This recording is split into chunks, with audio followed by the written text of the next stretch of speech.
ያው ዛሬ ደግሞ ወደ መብራት ኃይል አካባቢ በሄድንበት ያጋጠመን ዴው ፍሬንች ዶር 570 ሊትር ፍሪጅ ነበረ። ያው ስታፕላይዘር ለእንደዚህ አይነት ፍሪጆች ብትጠቀሙ አሪፍ ነው። ስታፕላይዘር ባለመኖሩ ምክንያት የመብራት ፍላክቹዌሽን በሚኖርበት ሰዓት ሞተር ነበር ያቃጠለባቸው።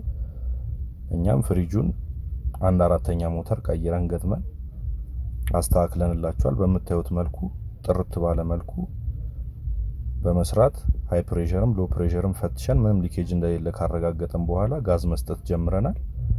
ያው ጋዝ ከሰጠንም በኋላ ቅዝቃዜውን በደንብ አይተን ፈትሸን ሁሉ ነገር አድርገን ጨርሰናል።